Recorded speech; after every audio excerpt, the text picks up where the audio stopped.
Okay, thank you.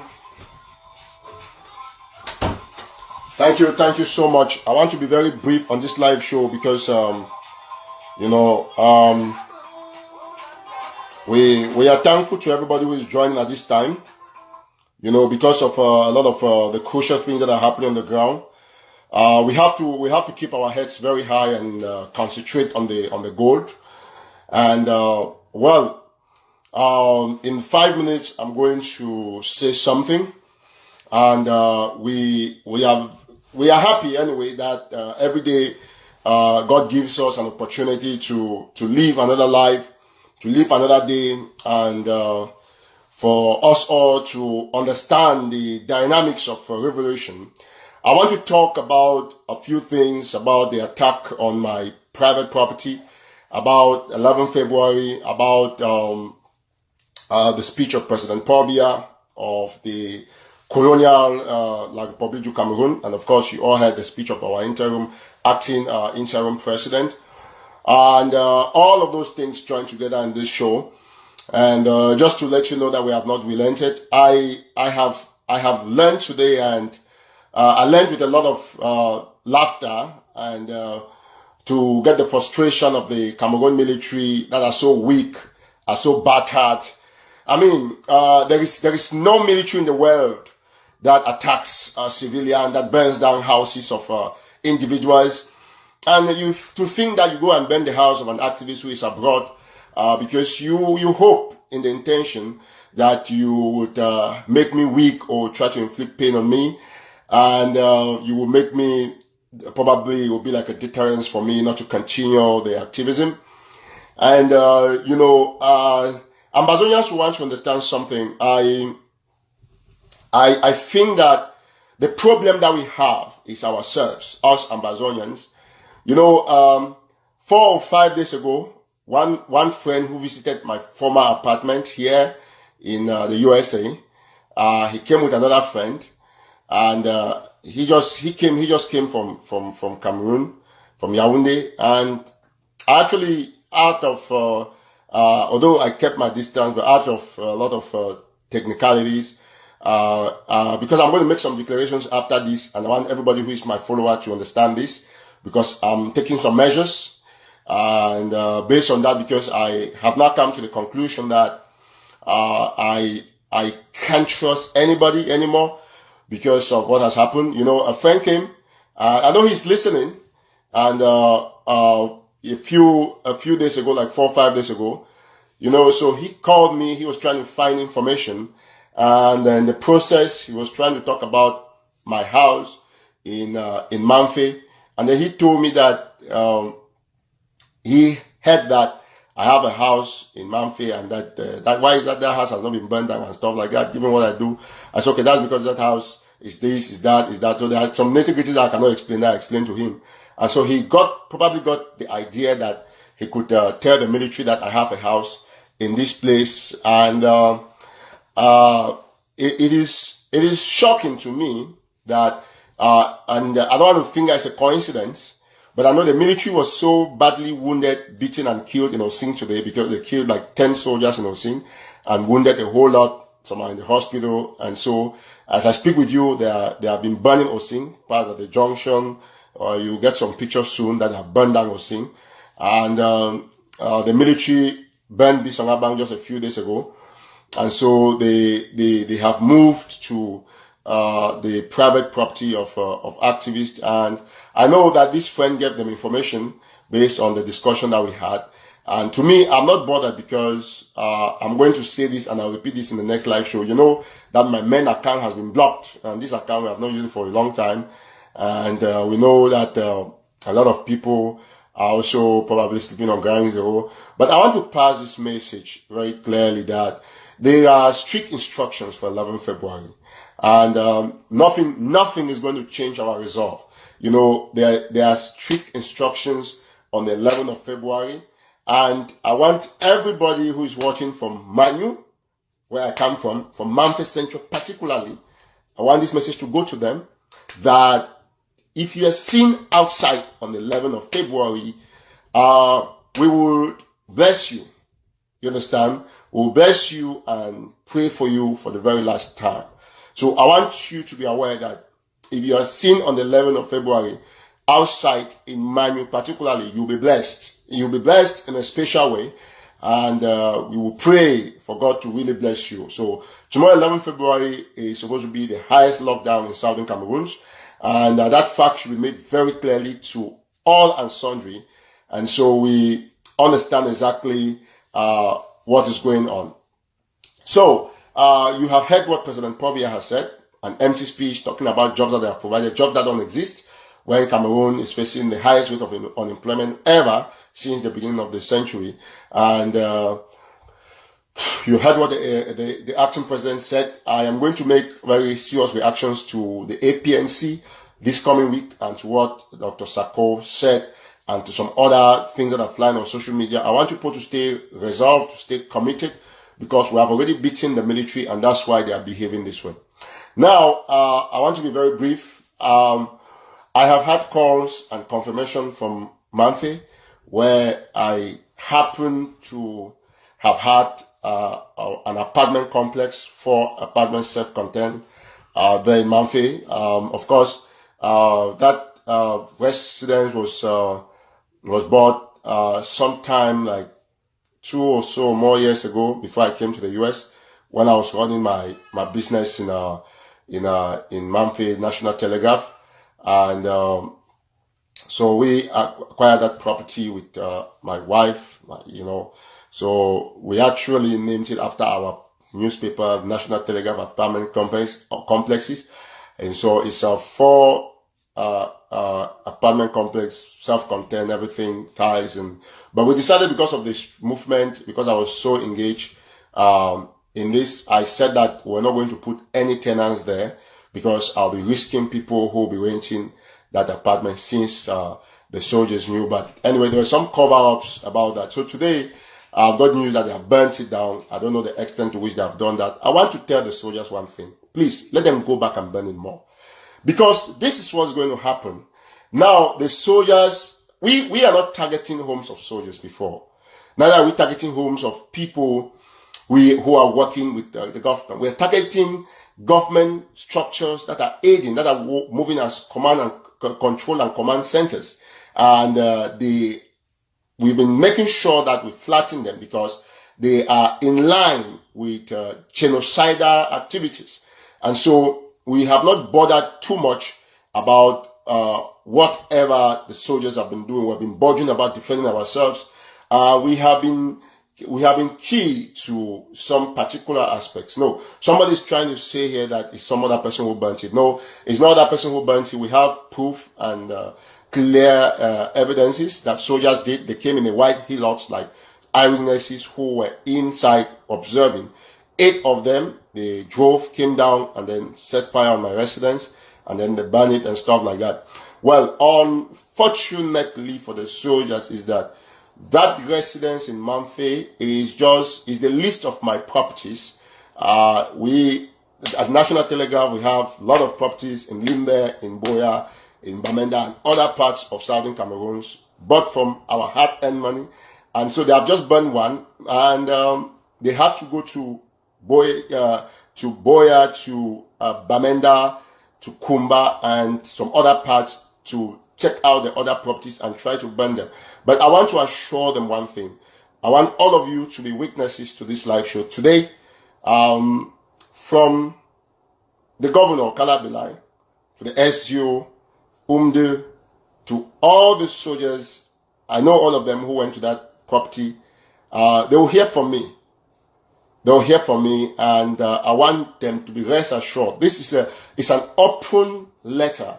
It's an open speech to anybody who is working with the BI regime, that they have crossed the line, and I'm not bothered, because I'm just an individual, and a property, a house, is not compared to lives that have been lost, the lives of the people that have killed in the corner, killed in Bamenda and other parts of southern Cameroon. Those are the killed in Bole. I think it is not. My house is not commiserate to that. and they will want to only think that they have moved me to another level of activism and another level of a firebrand commander of the ground. Now, they will see how much I'm in touch with the ground. They will see on daily basis. I know when I say this, Facebook will come and block this other account. That is not an issue. We have a YouTube account that we can use. So I want to be very clear with them that on daily basis, I will teach government workers, military and administrator, why they call me Eric Tataw. They are just joking and they have touched all that they have to do. And I think the ball is rolling. So I'm just letting them know that I am not bothered about what they have done. I've received the report and it's part of the war. It's part of the collateral damage or damages that my family, my person, my activism has to cause me. First of all, my businesses in Cameroon has been shut down. I can't do any transactions. And so I understand that and I accept it because I put myself in this position and I accept to fight for the people. I have to stay committed. We have to be as a team. And probably they will want to think that burning down my house will mean, can I take this call? Just a minute. Hello? Yeah? Yes.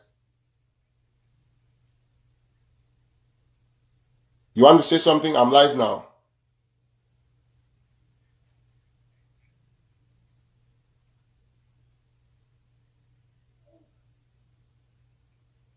Okay. Thank you. Yes. Okay. All right. Somebody, thank you so much. All right. Somebody was calling to tell me sorry and stuff like that. So we're just trying to say that all these things are not important. We are just letting the military understand that we have a resolve. We fight here based on the ideology of freedom and not based on the fact that we are bothered about the fact that we don't know that they can actually attack our properties. But I want the government of Cameroon to know one thing. I want it to be clear to them that it is a weakness on the part of the government to touch on they started with Mark Barita when they attacked and arrested his mother. They moved to some of my family members and they shot some in my village. And now they have moved to my private property. And I just want the government to know that it is a weakness on their part to attack properties of activists, especially, and of civilians. But this is something that the government has done repeatedly. And we all understand that it is a normal thing for the Cameroon military. And I'm just letting them, I know they're watching this live show at this moment. And I am letting them to know that, I understand that they are celebrating only this once and they'll be so miserable tomorrow.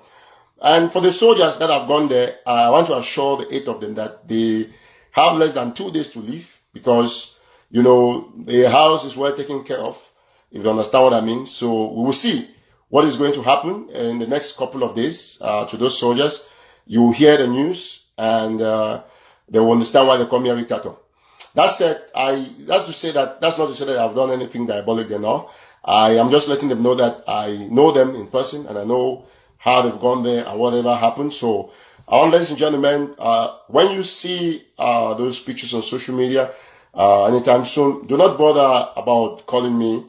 Do not bother about the fact that I feel worried. I feel very strong.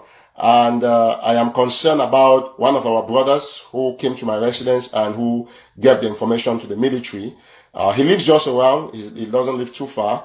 And so I'm sending him this message that I am happy with the very good work he has done by coming to my residence and taking information about my stuffs and selling out to the military. And we are happy that people like that exist. They only make us to learn. So probably I want to say this very carefully. We have to understand that we are fighting a war in a time when everybody is considering everybody on the other side as an enemy. And that is how we have to stay. Of all those of you, my followers, you are aware of how much we have suffered in terms of attacks, social media attacks on this platform, but how much we have been resolute and how much we have stood very strong. On Monday, tomorrow is Monday. On Tuesday, most likely, we'll do a special live show that will announce on all these issues after we must have measured the temperature. Tomorrow is 11th of February, and we are steady. We are steady on making sure that the 11th of February doesn't hold. They have arrested dozens of people, persons, unarmed civilians around the GBHS roundabout, my two roundabout in Limbe, and they have taken them to a known destination to make sure that they march tomorrow. They have also arrested some in Boya, you're already aware, and they are doing same in other parts of southern Cameroon because they want to ensure that people should march, because of course, so be rest assured that should our restoration forces would be prone with people who go to the field voluntarily. We know those who have been arrested to go and march. We are going to spare them. But those who take their legs, take bikes or vehicles and go to the field to go and march, they will have to answer to the restoration forces. They will have to answer to the people of southern Cameroon for disobeying our lockdown. So I think that's what I'm going to say now. I want you to stay committed. I want you to dispel any rumor about the resignation of Secretary Chris Ano. You have heard the acting interim president. I want you to understand that private discussions on social media groups remain very private. If I wanted to turn down my resignation or to say I'm stopping National Telegraph, it would be official on the National Telegraph Facebook page on our website, and not something that we actually will have people steal stuff from WhatsApp groups and then share them out there. And I just want to say one very important thing. After my investigation about the person who shared the WhatsApp, despite all the things that happened, I came to the conclusion that that WhatsApp message was never shared by Kalesh Bongo, that like it is purported as a Secretary for Health and Health and or something services, Kalesh Bongo. I found out that she is not the one who shared that message, because I have received confirmed information between the chat that she had with one other activist who leaked out that information, and it showed that that activist was given that information by one of the male members of the IG cabinet who wanted to set up Kalesh Bongo and to divide the IG. So we have moves within the IG, and we have discovered that. So we want everybody to stay committed and dismiss all claims that Kalesh Bongo sold out that screenshot. That is not true. I can tell you authoritatively, Kalesh Bongo is not my friend. I don't discuss with her, but I have interest in protecting people, in making sure that lies are not told about people. That's what this platform is for. In the days ahead, I might bring her. I want to clear up the whole issue about the cabinet of the interim government. But just to let you all know that the interim government is intact, but we are still appealing to Dr. Sako and other members of the cabinet to do some shake-up and try to let go some people who have become redundant, because that remains very important. We also want to thank restoration forces in Ngutsi who have been battling with the colonial forces, to thank especially those in Osing who did a very wonderful job. Please, we are quite pleased with everybody who is following at this time. This is an impromptu show. And just to let you know that we are not very bothered about anything the military is doing to us at this time, because we have one focus, and that is going to be Boya, and as it has always been. Of course, you know, within the revolution, we have enemies who are of the opposing camp who have been completely disgraced by the fact that the lockdown has been very successful. We have succeeded in beating and battling the economy of La Republic of Cameroon. They have lost so much money, and our people have remained safer than before. Before in 10 days, they would have killed many people and then put stuff on them saying that they're restoration forces. But you have seen that very less people have been killed, though somewhere I saw Voice of America reporting 70. Yes, 70, because there was a very high death rate in Bole Bakundu, where the military shot randomly, rampantly, and they shot with a lot of tenacity in the market square. And the incident in Bole Bakundu is now ranked amongst the highest ever massacres that have occurred in a market day in the world, and probably in Africa. Even in America, where we have had some shootings, we have not had that number of people being shot all at once. And of course, please, we thank you all for your commitment, and we say God bless you. We want you to keep focused, to understand that this fight is about us, and it is only those of us who are going to fight this fight till the end. Before I go, as it is my tradition, I'll have to do this real quick. So we have had confirmation from Secretary Tabenya that the lawyers have received the total amount of money that we raised here, which is $8,000 for the lawyers. Joshua Carr has received their portion for FACO. Today I sent what was sent to Sikot in Momo. That has been sent $150, 100 from Sister Philo in France, and the other one that came from Mr. and Mrs. Thomas, who get 550 that I announced yesterday, Mr. We also have a $21 that has come in from yesterday at 11:55 a.m. $21 from K Baba, and of course all of that is going to be transferred to the appropriate quarters. So we try to remain as constant on our transparency as possible. And so we are all very happy that everything is happening according to God's plan. And just to let you all know that we remain very resolute and we are concerned about the security of our people. Like I said before, we cannot say that we will not have this kind of things happen to us as activists, but we have to remain resolute. It's sometimes, yes, of course, there's no doubt that it's sometimes difficult to understand that you have a huge property. We cannot call the amount, but it's really very huge. And, but they burnt it down. That makes some really serious sense to me. It shows how much we have inflicted pain on them, because once you get frustrated, you wouldn't burn down the property of an activist. So I want to thank you all for your support, for the trust. We'll leave you here on Tuesday.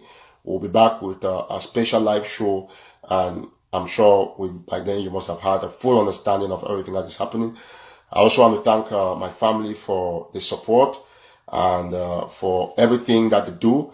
We thank them so much, and to let them know that I know how much danger they face, as because their son speaks here on behalf of the people who have mandated him to do. I know how much danger all of those things can be to my friends and relatives. And I understand that I'm also probably in danger, because I know how to take care of myself more than any other member of my family can do for themselves or for themselves. And so we remain committed, and we only ask that you guys can pray for us and keep us in your prayers all the time. Well, it is difficult to say the least. My wife and other close family members will feel differently about the property, but it remains a fact that nothing can be changed at this time. So we use this platform to let them understand that I am sorry that they getting into this because of me, but they have to understand that the lives of 10 million people are at stake. So we have to keep fighting, come rain, come shine, until we get to Boya. Remain committed, and I want to give you one message. Anybody can resign, but I will never resign. I'm here. We're going to stay committed forever. Thank you. God bless you, and bye-bye for now.